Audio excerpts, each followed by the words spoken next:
Hi YouTube family, आप सभी का स्वागत है हमारे चैनल में। आज मैं सुनाने जा रही हूँ आप सभी को गीत। पसंद आए लाइक कमेंट शेयर जरूर करना। पान खाया में गोरी गाड़ी गईलू हमारी नजरिया में, गोरी गाड़ी गईलू हमारी नजरिया में।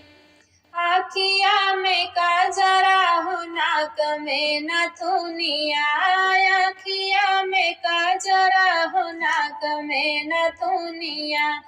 छम छम बाजाई पाव पाए जनिया, छम छम बाजाई पाव पाए जनिया।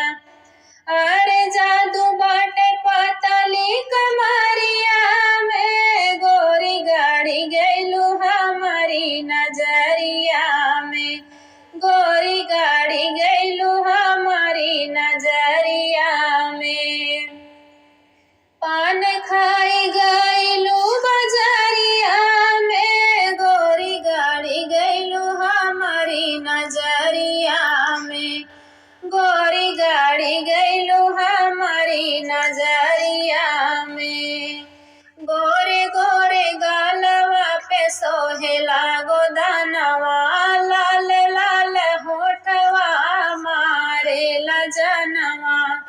गोरे गोरे गालवा पे सोहेला गोदानवा, लाल लाल होठवा मारेला हे जनवा।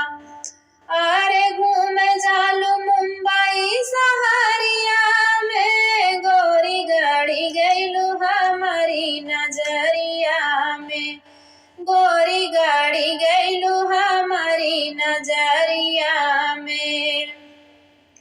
पान खाई गईलू बजरिया में, गोरी गाड़ी गईलू हमारी नजरिया में, गोरी गाड़ी गईलू हमारी नजरिया में।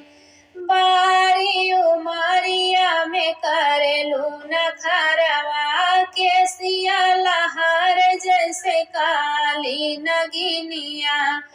बारी उमरिया में करेलू नखरवा, केसिया लहर जैसे काली नगिनिया। अरे तोहरा जैसे कोई ना नजरिया में, गोरी गाड़ी गईलू हमारी नजरिया में, गोरी गाड़ी गईलू हमारी नजरिया में।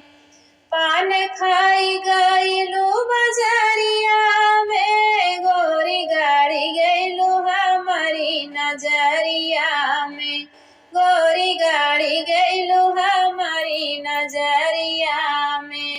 हमारा गाना आप लोग को कैसे लगा कैसे नहीं लगा, एक छोटा सा कमेंट करके ज़रूर बताना। जितनी माताएं जितनी बहनें हमारे गाना सुनी हैं तो प्लीज़ कमेंट करके बताना हमारे गाना आप लोगों को कैसे लगी।